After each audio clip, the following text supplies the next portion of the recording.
Sistem rudal Iron Dome gagal tembak jatuh drone Hizbullah yang terobos Israel.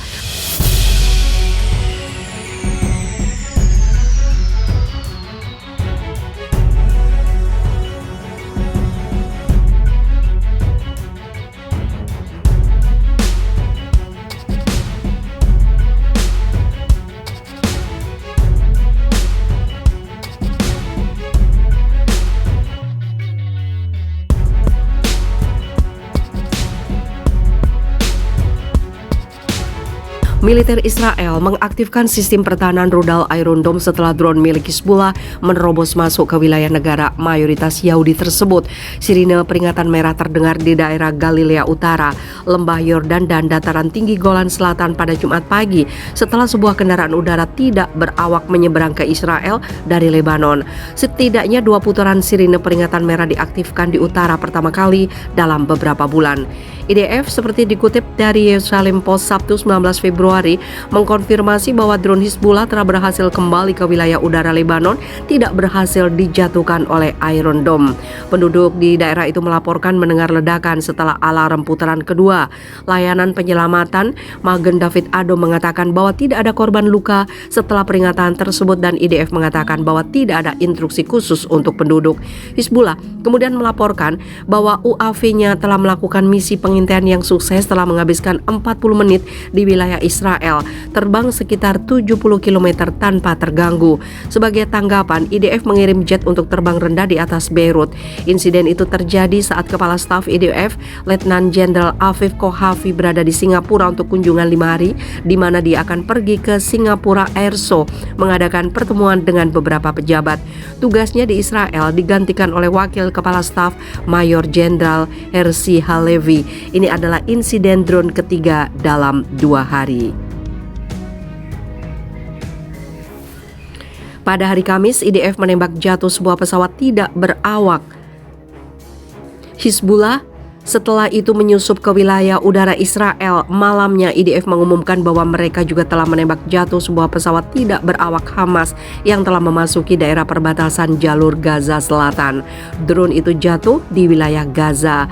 Lembaga penyiar publik Israel KAN melaporkan pada hari Rabu bahwa lembaga pertahanan sedang mempersiapkan kemungkinan serangan pesawat tidak berawak dari Iran setelah pasukan Amerika Serikat menembak jatuh 2 pesawat tidak berawak Iran di Irak. Ada kekhawatiran bahwa drone dimaksudkan untuk mencapai Israel dan meledak. Pada hari Rabu, Sekretaris Jenderal Hizbullah Hasan Nasrallah mengklaim bahwa kelompok tersebut telah memulai membuat drone sendiri.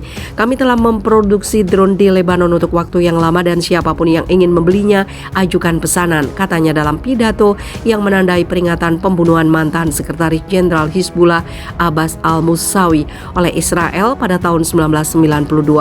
Kelompok milisi pro-Iran telah menggunakan kendaraan udara tidak berawak sejak 1990-an, menggunakan pesawat tidak berawaknya di Suriah serta melawan Israel.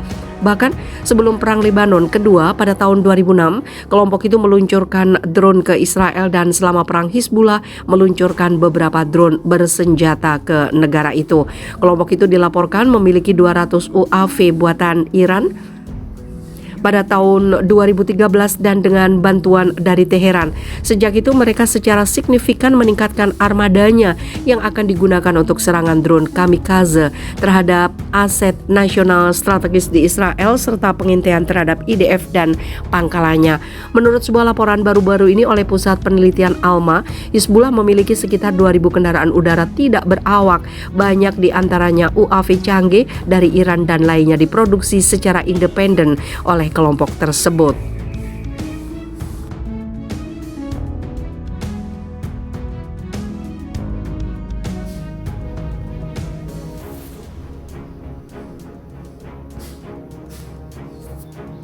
Pangkalan militer Iran terbakar.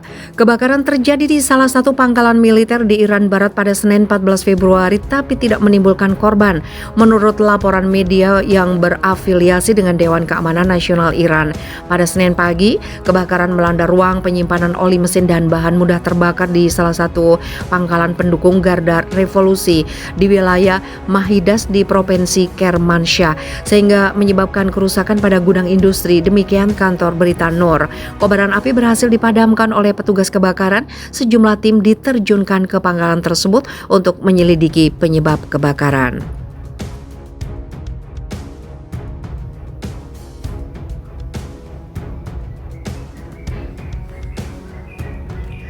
Bentrokan terjadi usai anggota parlemen Israel bikin kantor di Sheikh Jarrah. Bentrokan terjadi di Yerusalem Timur pada Minggu 13 Februari malam setelah seorang anggota parlemen yang kontroversial berkunjung dan menyebabkan ketegangan meningkat antara warga Palestina dan aktivis Yahudi ultranasionalis. Ketegangan terbaru terjadi di lingkungan Sheikh Jarrah, di mana bentrokan tahun lalu meningkat menjadi perang selama 11 hari antara pasukan Israel dan militan Hamas. Apa yang terjadi? Polisi Israel mengerahkan meriam air sebagai upaya membubarkan pengunjuk rasa Palestina, termasuk menyemprot mereka dengan air berbau busuk. Pihak berwenang menyebut ada 12 orang ditahan karena kerusuhan dan kekerasan publik, di mana ada beberapa di antaranya melempar batu dan menembakkan suar. Sebuah video di media sosial menunjukkan seorang petugas anti huru-hara menendang pemuda Palestina.